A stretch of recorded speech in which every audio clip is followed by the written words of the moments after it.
আসসালামু আলাইকুম এভরিওয়ান। আবারও হাজির হলাম নতুন একটি রেসিপি নিয়ে। গরুর মাংস দিয়ে নুডলস রান্না করে দেখাবো আজকের ভিডিওতে। রেসিপিটি যদি ভালো লেগে থাকে তাহলে ভিডিওতে একটি লাইক করে প্লিজ চ্যানেলটি সাবস্ক্রাইব করে নেবেন আর পাশে থাকা বেল আইকন প্রেস করে দেবেন যেন পরবর্তীতে ভিডিও আপলোড করা মাত্রই আপনার কাছে সবার আগে নোটিফিকেশন পৌঁছে যায়। চলুন কথা না বাড়িয়ে আজকের ভিডিওটি শুরু করা যাক। এখানে পেঁয়াজ কুচি, কাঁচামরিচ কুচি, টমেটো আর আলু কিউব সাইজ করে কেটে নিয়েছি। আর এখানে নিয়েছি গরুর মাংস চর্বি ছাড়া, ছোট ছোট টুকরো করে কেটেছি যেন খুব দ্রুতই সেদ্ধ হয়ে যায়। আর এদিকে একটি হাঁড়িতে পানি ভরতে দিয়েছি। প্রথমে আলুগুলোকে সেদ্ধ করে নেব, এরপর পানিতে দিয়ে দিব সামান্য পরিমাণের তেল যেন নুডলসটা ঝরঝরে হয়। এখানে 2 প্যাকেট কোকোলা নুডলস নিয়েছি, এগুলোই এখন রান্না করা হবে। পানিটা ফুটে এলে দিয়ে দিব নুডলসগুলো, মাঝখান থেকে ভেঙে দিচ্ছি, এরপর সেদ্ধ করে নামিয়ে নেব। অনেকেই আলুটা নুডলস রান্না করার সময় ভেজে রান্না করেন, তবে গরম পানিতে দিয়ে আলুটা যদি সেদ্ধ করে না হয় তাহলে খুব বেশি ভালো হয়। আলু এবং নুডলস পুরোপুরি সেদ্ধ হয়ে গেলে চুলা থেকে নামিয়ে ছেঁকে নিচ্ছি আর ঠান্ডা পানি দিয়ে ধুয়ে নেব।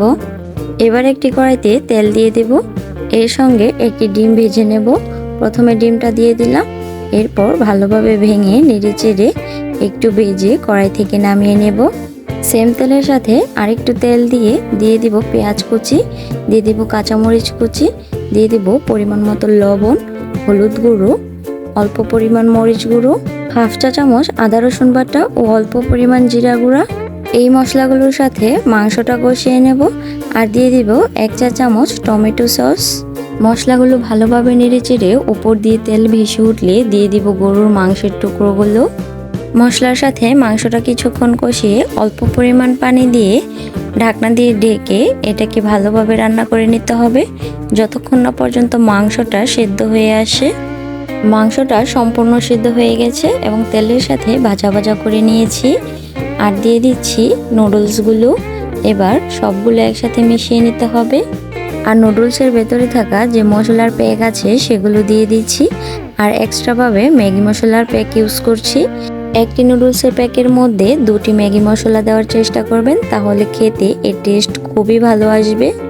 এরপর ভেজে রাখা ডিমগুলো দিয়ে সবগুলো উপকরণ একসাথে নেড়ে চেড়ে মিশিয়ে সব শেষে দিয়ে দিব টমেটো কুচিগুলো। টমেটো কুচিগুলো যদি আগে দেওয়া হতো তাহলে সম্পূর্ণটাই গলে যেত, তাই টমেটো কুচিগুলো সবার লাস্টে অ্যাড করাটাই বেটার। এভাবে বাসায় আপনিও ট্রাই করে দেখতে পারেন আর কেমন লেগেছে অবশ্যই কমেন্ট করে জানাবেন। আজকের মতো এখানেই বিদায় নিচ্ছি, দেখা হবে পরবর্তী ভিডিওতে। সবাই ভালো থাকবেন, আল্লাহ হাফিজ।